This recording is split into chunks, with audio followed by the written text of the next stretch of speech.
Love versus arrange marriage वाली बहू के आंचल की ममता। सुबह का समय था। नंदिनी तैयार होकर नीचे हॉल में आती है। हॉल में उसके पापा राजेश और माँ सरला खड़े थे।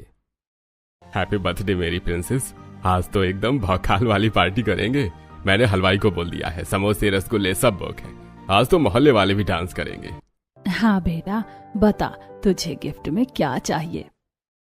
पापा, आप इस पार्टी के लिए हलवाई और डीजे वाले को कितने पैसे देने वाले हो? अरे अपना बजट तो एकदम टाइट है, बस 10,000 है। उसी में सब कुछ एकदम फर्स्ट क्लास मैनेज कर लेंगे। तो वो पैसे आप मुझे दे दीजिए ना पापा। डीजे वाले बाबू को आज छुट्टी दे दो, मेरी पार्टी आज कहीं और होगी। नंदिनी वो पैसे लेकर सीधा शहर के एक अनाथ आश्रम पहुंचती है। उसने उन पैसों से बच्चों के लिए बहुत सारे नए कपड़े, खिलौने और एक बड़ा सा चॉकलेट केक खरीदा था। नंदिनी बेटा, तुम हर साल अपना जन्मदिन यही मनाती हो, इन बच्चों को भी अब तुम्हारे बर्थडे का इंतजार रहता है। अरे सुषमा आंटी, जो खुशी इन छोटे छोटे वाले बच्चों की स्माइल देखकर मिलती है ना, वो किसी पार्टी में कहाँ। चलो बच्चों, जल्दी से केक काटो, फिर मस्त सेल्फी लेंगे। नंदिनी बच्चों के साथ खूब खेलती है, कुछ समय ज्यादा ही। नंदिनी अनाथ आश्रम से लौटकर बस स्टॉप पर खड़ी थी। पास ही एक औरत मीना अपने छोटे से बच्चे को गोद में लिए परेशान खड़ी थी। अरे चुप हो जा मेरे लाल, पता नहीं इसे क्या हो गया है, सुबह से बस रोए जा रहा है। क्या मैं इसे थोड़ी देर गोद में ले लूं? शायद मैं इसे चुप करा सकूं। हाँ बहन ले लो, मेरे तो हाथों में दर्द हो गया है। अरे दीदी, इतनी भयंकर गर्मी में आपने इसे रजाई जैसा तौलिया लपेट रखा है, बेचारे को घबराहट हो रही है। नंदिनी तौलिया हटाकर उसे अपने सीने से लगा लेती है और बच्चा शांत हो जाता है। देखा, बच्चे को भारी कपड़ों की नहीं, बस माँ का आंचल चाहिए होता है। अरे वाह बहन, तुम तो अभी से इतनी समझदार हो, तुम्हारे बच्चे तो सच में किस्मत वाले होंगे। दूसरी तरफ अवनी अपने कमरे में बाहर जाने के लिए तैयार हो रही थी। तभी किचन से उसके 6 महीने के भतीजे के जोर जोर से रोने की आवाज आती है। अवनी, अरे यार तुझे सुनाई नहीं दे रहा क्या कि गोलू रो रहा है? मैं गैस पर दूध उबाल रही हूँ, जरा इसे 2 मिनट के लिए गोद में ले लो ना। भाभी मैं बाहर जा रही हूँ, मैं पहले से लेट हो चुकी हूँ और लेट नहीं होना चाहती। अरे तो बस 2 मिनट से पकड़ ले, मैं गैस बंद करके आती हूँ। भाभी बच्चा आपका है तो संभालना भी आपको ही पड़ेगा। मुझे वैसे भी ये रोते हुए बच्चे बिल्कुल पसंद नहीं है। अवनी ये बोलकर वहां से चली जाती है। कुछ समय बीत जाता है। अवनी एक टैक्सी स्टैंड पर खड़ी होकर टैक्सी का इंतजार कर रही थी। पास ही एक औरत पल्लवी का 1 साल का बच्चा बहुत जोर जोर से रो रहा था। मेरा बाबू चुप हो जा, ले फोन में गाना सुन ले, रो मत बेटा। सुनो, क्या आप अपने बच्चे का ये वॉल्यूम कम कर सकती हैं? मेरा सर दर्द से फटा जा रहा है। ये लड़की, जुबान संभाल कर बात कर, बच्चा है कोई मशीन नहीं जो बटन दबाते ही चुप हो जाएगा। आज बकवास कर रही है, जब खुद माँ बनेगी ना तब पता चलेगा तुझे। ओ प्लीज, मुझे कभी माँ नहीं बनना, बच्चे सब बेकार होते हैं। अवनी वहां से चली जाती है। ऐसी समय बीत जाता है। सुजाता अपने परिवार के साथ हॉल में बैठी हुई थी। सुनिए जी, मैंने अपने विनोद के लिए एकदम चांद जैसी और संस्कारी लड़की ढूंढ ली है। कल हम लोग उसे देखने उसके घर जा रहे हैं। अरे अच्छा है, घर में एक बहू आ जाएगी। अरे क्यों, विनोद की शादी होते ही मैं अपने इस छोटे नवाब विकास के लिए भी लड़की ढूंढ लूंगी, फिर घर में 2-2 बहुएं होंगी। अरे माँ, मुझे ना आपसे कुछ इम्पोर्टेंट बात करनी थी, वो मेरी शादी को लेकर। अरे अभी कोई बात नहीं, अब मुझे अभी मार्केट जाना है, कल लड़की वालों के घर जाना है तो शॉपिंग भी करनी है। सुजाता वहां से चली जाती है। दोपहर का समय हो जाता है। शहर के एक पार्क में विकास और अवनी बैठे थे। अवनी, मैटर एकदम सीरियस हो गया है यार। मेरी माँ किसी की नहीं सुनती। वो भाई की शादी के तुरंत बाद मेरी शादी किसी टिपिकल संस्कारी लड़की से करवा देगी। लव मैरिज तो मेरी माँ की डिक्शनरी में है ही नहीं। अब हम क्या करें? और तू सोच रहा है मेरे पापा मुझे फूलों की माला पहनाकर विदा करेंगे? वो भी मेरे लिए लड़के ढूंढ रहे हैं। अगर हमने अभी कुछ नहीं किया ना विकास, तो हमारी लव स्टोरी का तो एकदम दी एंड हो जाएगा। तो फिर एक ही रास्ता है, अब हमें भागकर शादी करनी होगी। शादी होने के बाद तो माता पिता एक्सेप्ट कर ही लेंगे। डन, इसके अलावा और कोई ऑप्शन भी नहीं है। अगले दिन सुजाता, अशोक और विनोद नंदिनी के घर पहुंचते हैं। वाह सरला जी, आपकी बेटी तो एकदम लक्ष्मी का रूप लग रही है। तभी बाहर से एक छोटे के रोने की आवाज आती है। नंदिनी जल्दी से बाहर जाकर देखती है। अरे कामिनी भाभी, आप इसे ये डब्बे वाला सूखा दूध क्यों पिला रही हो? ये अभी बहुत छोटा है, इसे भूख लगी है और इसे सिर्फ अपनी माँ का दूध चाहिए। ये बाजार वाला दूध तो एकदम बेकार होता है बच्चों के लिए। क्या करूं नंदिनी, मुझे लगा इससे इसका पेट भर जाएगा। नहीं भाभी, आप आराम से बैठकर इसे अपना दूध पिलाओ, और हाँ, इसे दूध पिलाते वक्त इसके सिर पर हाथ फेरना, ये बिल्कुल नहीं रोएगा। सुजाता जी हॉल में बैठी ये सब देख रही थी। अशोक जी, मुझे तो यकीन नहीं हो रहा, ये लड़की अभी तक माँ भी नहीं बनी है और इसे बच्चों को पालने की इतनी समझ है। आजकल की मॉडर्न लड़कियों को तो ठीक से डायपर भी नहीं पता होता। मुझे तो ये लड़की पसंद है, रिश्ता पक्का समझो। आंटी जी, मुझे छोटे बच्चे बहुत पसंद है। मेरी बच्ची, तूने तो आज मेरा दिल ही जीत लिया। कुछ समय बीत जाता है। विनोद और नंदिनी की शादी हो चुकी थी। नंदिनी का गृह प्रवेश हो रहा था। सुजाता हाथ में आरती की थाल लेकर खड़ी थी। तभी अचानक विकास और अवनी गले में वरमाला पहने वहां आ जाते हैं। ये क्या है विकास? और ये लड़की कौन है? और तूने इससे शादी कर ली? क्या किया तूने? माँ, ये अवनी है। हम दोनों एक दूसरे से प्यार करते हैं। मुझे पता था आप नहीं मानेंगे, इसलिए हमें यह कदम उठाना पड़ा। निकल जा मेरे घर से। मुझे ऐसी बहू नहीं चाहिए जो मेरी पसंद की ना हो। अरे सुजाता, शांत हो जाओ। अब जो हो गया सो हो गया। अगर आज हमने अपने बेटे को घर से बाहर निकाला तो दुनिया ताना मारेगी कि अपनी पसंद की शादी की तो माँ बाप दुश्मन बन गए। बेटा तो अपना ही है ना, अब क्या इसे सड़क पर छोड़ दें? माँ जी, अब गुस्सा छोड़ दीजिए। ये अब इस घर की बहू बन चुकी है। आप बड़े हैं, बड़े दिल से इन्हें आशीर्वाद दे दीजिए। ठीक है, सिर्फ तुम लोगों के कहने पर मान रही हूँ। अब आ जा अंदर। ऐसी कुछ महीने बीत जाते हैं। रात का समय था। सुजाता अपने कमरे में लेटी हुई थी और नंदिनी उसके पैर दबा रही थी। माँ जी, अब दर्द कैसा है? दर्द तो ठीक है बेटा, पर अब मेरा मन कुछ और चाह रहा है। देख विनोद, और तेरी शादी को काफी समय हो गया। अब जल्दी से कोई खुशखबरी सुना दे। मेरा बहुत मन है कि मैं अपने पोते पोतियों को अपनी गोद में खिलाऊं। उनकी शादी देखकर ही चैन से मरना चाहती हूँ। जी माँ। अगले दिन दोपहर का समय था। अवनी हॉल में सोफे पर बैठी अपने लैपटॉप पर कुछ कर रही थी। तभी सुजाता वहां आती है। बहू, तू कब सुना रही है खुशखबरी? काफी दिन हो गए तुम दोनों को भी। अरे माँ जी, क्या आपको पता चल गया? मैंने कल ही बड़ी कंपनी में जॉब के लिए एप्लीकेशन डाली थी और अब बस ज्वाइनिंग लेटर आने वाला है। बस कुछ ही दिनों में मैं काम शुरू कर दूंगी। अरे नहीं, मैं उस काम की बात नहीं करी। मैं बच्चे वाली खुशखबरी की बात कर रही हूँ। माँ जी, बच्चा कोई खिलौना नहीं है जिसे जब चाह ले आए। मुझे अभी अपने करियर पर फोकस करना है। मुझे कोई बच्चा वच्चा नहीं चाहिए। अवनी यह बोलकर अपने कमरे में चली जाती है। रात का समय हो जाता है। विकास और अवनी अपने बेडरूम में थे। अवनी, यार देख, मेरे ऑफिस के दोस्त राहुल ने अपने छोटे बेबी के साथ कितनी कूल फोटो डाली है सोशल मीडिया पर। कितने लाइक्स और कमेंट्स आ रहे हैं। यार बच्चे कितने क्यूट होते हैं ना। हमें भी एक बच्चा प्लान करना चाहिए। विकास, तुम भी माँ जी की तरह शुरू हो गए। फोटो खिंचवाने के लिए बच्चा पैदा कर लूं? मुझे अभी अपनी लाइफ एंजॉय करनी है। क्या नहीं करेगी? बच्चा होने से घर में रौनक आती है, खुशियां बढ़ती है। तू क्या सारा जीवन इस लैपटॉप के आगे ही बैठी रहेगी? तुझे बच्चा करना ही होगा अवनी। अवनी गुस्से में वहां से चली जाती है। कुछ समय बीत जाता है। घर को गुब्बारों से सजाया गया था। नंदिनी और अवनी दोनों को एक एक बेटा हुआ था और आज वो हॉस्पिटल से डिस्चार्ज होकर आई थी। अवनी का बच्चा जोर जोर से रो रहा था। उफ, ये चुप क्यों नहीं हो रहा? डॉक्टर ने तो कहा था सब ठीक है। विकास, पकड़ो इसे, मेरा सर फट रहा है। अवनी, इसे जरा प्यार से अपने सीने से लगाओ। बच्चा जब माँ की धड़कन सुनता है तभी उसे सुकून मिलता है। इसे ऐसे मत पकड़ो। नंदिनी, तुम अपने बच्चे पर ध्यान दो। मुझे पता है मेरे बच्चे को कैसे संभालना है। मुझे लेक्चर की जरूरत नहीं है। अवनी गुस्से में बच्चे को लेकर अपने कमरे में चली जाती है। ऐसे कुछ महीने बीत जाते हैं। नंदिनी और अवनी के बच्चे थोड़े थोड़े बड़े हो गए थे। किचन में नंदिनी अपने बच्चों के लिए कुछ बना रही थी। तभी अवनी वहां आती है। उसके हाथ में एक महंगा बेबी फूड का पैकेट था। अवनी, देखो, मैंने तुम्हारे बच्चे के लिए भी ये ताज़ा दलिया बनाया है। घर का बना खाना बच्चों की सेहत के लिए सबसे अच्छा होता है। ये बाहर की चीजें बेकार होती हैं। नंदिनी, तुम अभी भी पुराने जमाने में जी रही हो। ये इंटरनेशनल ब्रांड का खाना है, इसमें सारे विटामिन हैं। पर अवनी, ये पैकेट वाली चीजें छोटे बच्चों के लिए ठीक नहीं होती। बस अपनी ये डॉक्टरी अपने पास रखो। मेरा बच्चा ये खाएगा और चुपचाप सो जाएगा। अवनी वहां से चली जाती है। रात का समय हो जाता है। अवनी का बच्चा बहुत जोर जोर से रो रहा था। अवनी उसे दवाई पिलाने की कोशिश कर रही थी। तभी नंदिनी वहां आ जाती है। उफ, मेरा तो दिमाग खराब कर दिया इस बच्चे ने। ये चुप क्यों नहीं हो रहा? मैंने इसे महंगी वाली दवाई भी दे दी। अवनी, दवा से ज्यादा इसे अभी सुकून की जरूरत है। लाओ इसे मुझे दो। मुझे पता है ये कैसे शांत होगा। नंदिनी धीरे से बच्चे को अपनी गोद में लेती है और उसे कस के अपने सीने से लगा लेती है। वो उसे थपथपाते हुए कमरे में इधर उधर टहलने लगती है। कुछ ही देर में बच्चा शांत होकर सो जाता है। देखा अवनी, माँ के आंचल में बहुत ताकत होती है। तुम भी इसे ऐसे ही अपने सीने से लगाया करो। ये बोलकर नंदिनी वहां से चली जाती है। उसी रात करीब 2 बजे का समय था। नंदिनी अपने बच्चे के लिए किचन से दूध लेने आई थी। तभी उसे अवनी के कमरे से बच्चे के जोर जोर से रोने की आवाज आती है। नंदिनी अवनी के कमरे में जाती है। कमरे में अवनी और विकास सो रहे थे। अवनी, उठो, देखो बच्चा कितनी जोर से रो रहा है, इसे संभालो। यार नंदिनी, तुम यहाँ क्या कर रही हो? मैं तो परेशान हो गई हूँ। ये तो शांत ही नहीं होता। अरे इस पर ऐसे गुस्सा मत करो। ये कोई अलार्म घड़ी नहीं है जो बटन दबाते ही बंद हो जाएगा। इसे प्यार से शांत करवाओ। तुम जाओ यहाँ से। तुम अपने बच्चे का ध्यान रखो। मेरे रूम में मत आया करो ज्ञान बांटने। नंदिनी दुखी होकर वहां से चली जाती है। अवनी अपना फोन उठाती है और उसमें कोई कार्टून चलाकर अपने बच्चों को दे देती है। लो, इसे देखो और अपना मुंह बंद रखो। और अब रोया ना तो सच में थप्पड़ मार दूंगी। अगली सुबह नंदिनी अकेले पूरे घर की साफ सफाई कर रही थी। सुजाता सोफे पर बैठी चाय पी रही थी। तभी अवनी वहां आती है। महारानी जी की सुबह हो गई। देख नंदनी बेचारी अकेले पूरे घर का काम कर रही है, तू भी थोड़ी उसकी मदद करवा दे। सॉरी माँ जी, मेरे पास इन सब फालतू कामों के लिए टाइम नहीं है। अवनी वापस अपने रूम में चली जाती है। तभी नंदिनी का बच्चा घुटनों के बल चलता हुआ नंदिनी के पीछे पीछे रोता हुआ आता है।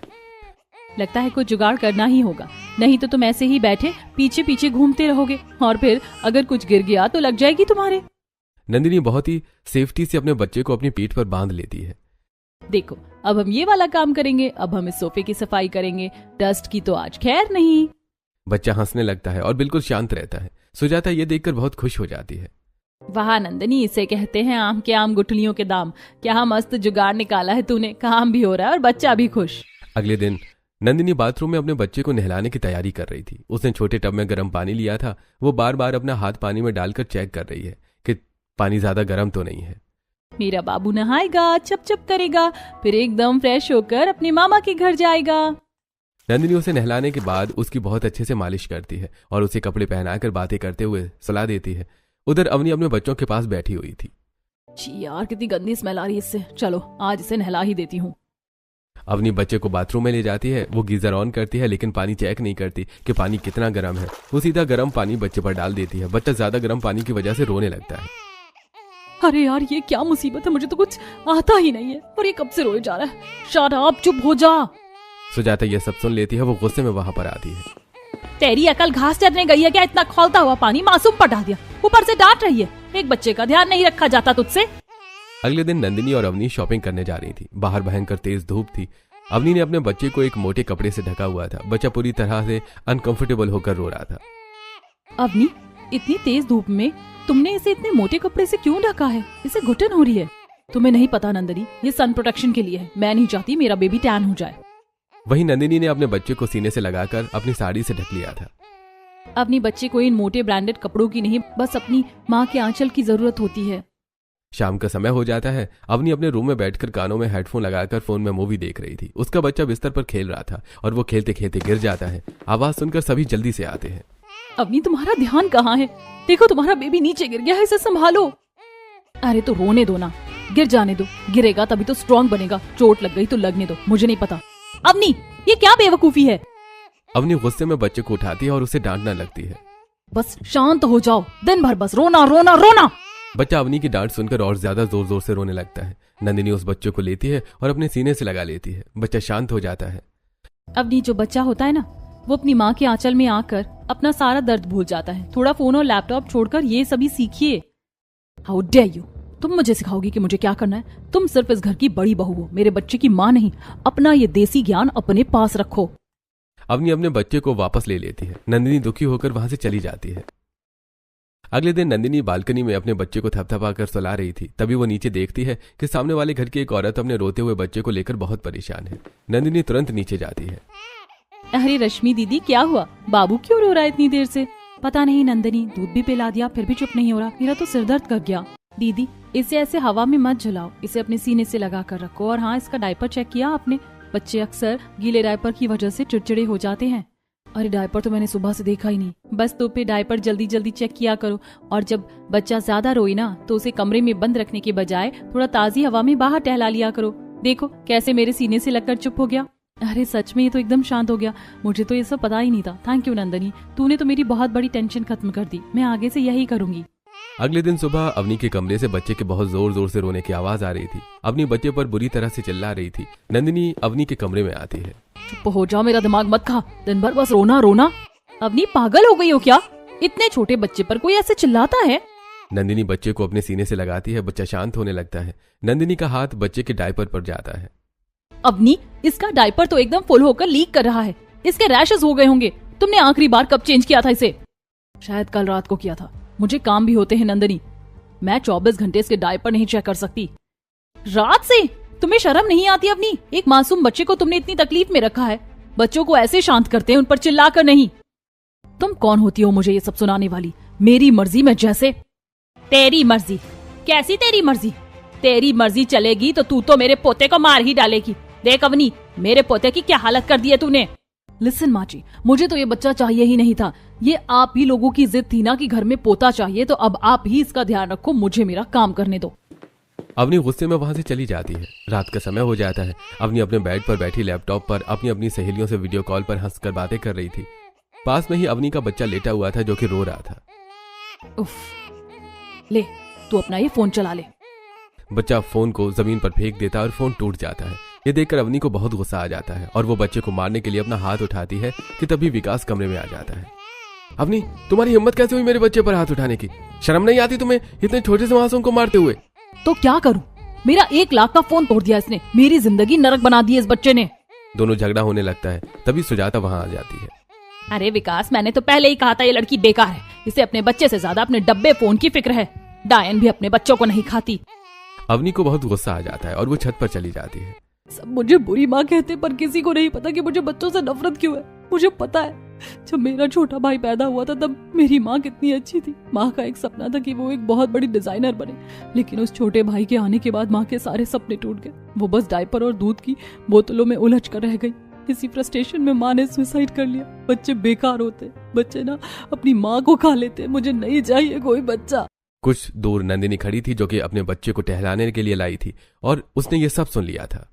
हे भगवान, तो ये बात है। अवनी को बच्चों से नफरत नहीं है। वो तो अपने बचपन के उस दर्द की वजह से परेशान है। उसे लगता है कि बच्चा उसका करियर खा जाएगा। कोई बात नहीं अवनी, जब तक तुम्हारा ये डर खत्म नहीं होता तब तक मैं खुद तुम्हारे बच्चे का ध्यान रखूंगी। अगले दिन से नंदिनी छुप छुप कर अवनी के बच्चे का ध्यान रखती। जब अवनी काम में बिजी होती, नंदिनी चुपके से जाकर बच्चे का डायपर बदल देती, उसे टाइम से दूध पिला देती और उसकी मालिश कर देती। एक दिन अवनी उसे ऐसा करते हुए देख लेती है। What are you doing, Nandini? Avani, इसकी मालिश का टाइम हो गया था और तुम बिजी थी, तो मैंने सोचा, तो तुमने सोचा कि तुम महान बन जाओगी।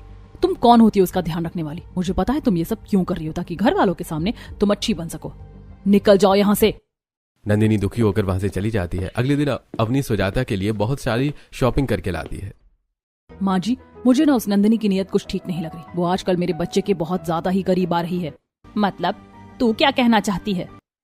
अरे माँ जी, सीधा सा हिसाब है। वो मेरे बच्चे को मुझसे छीनना चाहती है ताकि आगे चलकर वो दोनों बच्चों पर अपना हक जमा ले और इस घर की प्रॉपर्टी में उसे डबल हिस्सा मिल जाए। वो बहुत चालू है माँ जी।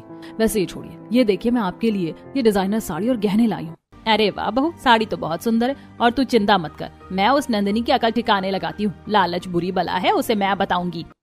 अगले दिन नंदिनी हॉल में अपने बच्चे को खिला रही थी, तभी सुजाता वहां आती है। नंदिनी, इसे ये हल्का खाना देना बंद कर। इसे गाय के दूध में खूब सारा घी डालकर पिला। एकदम हट्टा कट्टा और मोटा हो जाएगा अभी से। माँ जी, इतने छोटे बच्चे का पेट खराब कर देंगे। डॉक्टर भी मना करते हैं, ये सब चीजें इसके लिए अभी बहुत भारी हैं। ये बीमार पड़ जाएगा। मैं इसे ये सब नहीं खिला सकती। तेरी जुबान बहुत चलने लगी आजकल। मैं 2 बच्चों की माँ हूँ, तू मुझे सिखाएगी कि बच्चे कैसे पालते हैं? सुजाता नंदिनी से झगड़ा करने लगती है, तभी अवनी वहां आ जाती है। अरे माँ जी, आप क्यों इस गवार के मुंह लग रही हैं? आपको तो पता है ये तो है ही ऐसी, अपनी ही चलाती है। आप अपना बीपी मत बढ़ाइए। चलिए आप मेरे साथ मेरे रूम में चलिए। आप मुझे बताना, मैं अपने बच्चों को एकदम मोटा करना चाहती हूँ। अवनी सुजाता को अपने साथ ले जाती है। कुछ समय बीत जाता है। दोपहर हो गई थी। सुजाता अपने कमरे में मुंह फुलाए बैठी हुई थी। तभी नंदिनी उसके लिए पानी लेकर आती है। माँ जी, आप सुबह से मुझसे बात क्यों नहीं कर रही हैं? मैंने कुछ गलत कह दिया क्या? मैं तो बस बच्चे की भलाई के लिए बोल रही थी। तू रहने दे नंदिनी, तेरा असली रंग मुझे दिख गया है। तू समझती है मैं बुढ़ी हूँ, मुझे कुछ समझ नहीं आता। आप ये क्या कह रही हैं माँ जी? अब होली मत बन। आज के बाद मुझसे बात मत करना और कान खोलकर सुन ले। अवनी के बच्चे से दूर रहना। मुझे सब पता है कि तू उसके बच्चे पर इतना प्यार क्यों लुटा रही है। तू चाहती है कि वो बच्चा भी तेरा हो जाए और कल को इस घर की प्रॉपर्टी में तुझे डबल हिस्सा मिले। लालची कहीं की। नंदिनी ये सब सुनकर बहुत ज्यादा दुखी हो जाती है और वहां से चली जाती है। शाम का समय हो जाता है। नंदिनी अपने कमरे में बैठी हुई थी। उसका बच्चा रो रहा था। मुझे पता है कि मेरा बाबू क्यों रो रहा है, क्योंकि जो बाबू ने कपड़े पहने उनकी सिलाई उसे चुभ रही है। लेकिन तुम फिक्र मत करो, अब तुम्हारी माँ तुम्हारे लिए अच्छे और मुलायम कपड़े सिलेगी। नंदिनी अपने बच्चों के लिए बहुत अच्छे अच्छे कपड़े सिलती है। मेरा राजा बेटा, अब कंफर्टेबल लग रहा है ना? ये बाजार के कपड़े तो बस दिखने में अच्छे होते हैं। तभी नंदिनी को याद आता है कि अवनी का बच्चा भी बाजार के कपड़ों में अनकंफर्टेबल होता है। नंदिनी तुरंत उसके लिए भी कपड़े सिलती है और चुपके से उसके कमरे में रखाती है। अवनी चाहे जो सोचे और माँ जी चाहे जितने ताने मारे, पर बच्चे तो भगवान का रूप होते हैं। इस बेचारे मासूम की क्या गलती है? अगले दिन घर में अवनी और उसके बच्चे के अलावा कोई नहीं था। अवनी हॉल में सोफे पर बैठकर हेडफोन लगाकर फोन में मूवी देख रही थी। उसका छोटा बच्चा फर्श पर घुटनों के बल खेलते खेलते सीधा किचन में चला जाता है। गैस पर मैगी बन रही थी, तभी अचानक गैस में आग लग जाती है और बच्चा जोर जोर से रोने लगता है।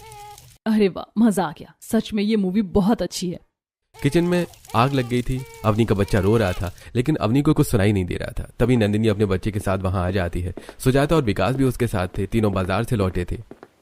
अरे बाप रे, ये कैसा धुआं है? घर में आग लग गई है क्या? किचन से धुआं आ रहा है। तभी उन्हें किचन से बच्चे के जोर जोर से रोने की आवाज आती है। नंदिनी जल्दी से जाकर अवनी के हेडफोन निकालती है। क्या हुआ और ये धुआं कैसा है? अपनी किचन में आग लगी है और तुम्हारा बच्चा अंदर है। ओ माय गॉड, आग लग गई। अब क्या करूं मैं? अंदर नहीं जाऊंगी, मैं जल जाऊंगी। विकास प्लीज फायर ब्रिगेड को फोन करो। सब लोग बुरी तरह से घबरा जाते हैं। नंदिनी जल्दी से अपने बच्चों को नीचे छोड़ती है और खुद किचन में चली जाती है। भाभी रुकिए, वहां मत जाइए, आप जल जाओगी। कुछ ही देर में नंदिनी किचन से बाहर आती है। उसने बच्चे को अपने सीने से लगाया हुआ था। उसकी साड़ी जल गई थी, लेकिन उसने बच्चे को बचा लिया था। ये भगवान, मुझे माफ कर दे नंदिनी। पता नहीं मेरी अकल पर कौन सा पत्थर पड़ गया था जो मैं तुझे लालची बोल रही थी। तू तो सच में साक्षात देवी है। तूने अपनी जान पर खेलकर आज मेरे पोते को बचा लिया।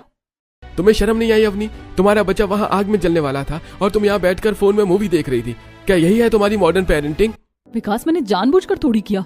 मैंने हेडफोन लगाए थे, मुझे क्या पता था वो किचन में चला जाएगा। चुप कर कलमुही, तेरी वजह से आज मेरा पोता कमजोर और बीमार रहने लगा है। आज तो इसने मेरे पोते की जान ही ले ली थी। हाँ, मैं हूँ बुरी माँ, क्योंकि मुझे ये बच्चा चाहिए ही नहीं था। ये आप लोगों की ही जिद थी ना कि घर में पोता चाहिए, तो अब मिल गया ना। अब तुम लोग ही इसे पालो। अपनी तुम्हारा दिमाग खराब हो गया है क्या? तुम अपने ही बच्चे के लिए ऐसा बोल रही हो? बिल्कुल सही बोल रही हूँ विकास। तुम इस बच्चे को अपने पास रखो, मैं तुम्हें डिवोर्स दे दूंगी। तुम इसके लिए कोई नई और संस्कारी मम्मी ढूंढ लेना जो 24 घंटे इसके डायपर बदलती रहे। मैं जा रही हूँ ये घर छोड़कर। अवनी जल्दी से अपने कमरे में जाती है और अपना सूटकेस लेकर आ जाती है। अवनी प्लीज पागलपन मत करो। गुस्से में अपना घर और बच्चा ऐसे छोड़कर मत जाओ। ये बच्चा तुम्हारे बिना कैसे रहेगा? माँ कैसी भी हो, लेकिन वो तो माँ ही होती है। तुम ये भोली बनने का नाटक बंद करो नंदिनी। अंदर ही अंदर तो तुम बहुत खुश हो रही होगी ना। तुम्हें तो मेरा बच्चा ही चाहिए था। अब रख लेना इसे और इसके हिस्से की प्रॉपर्टी भी हड़प लेना, लालची। अवनी का बच्चा ये सब देखकर बहुत जोर जोर से रोने लगता है।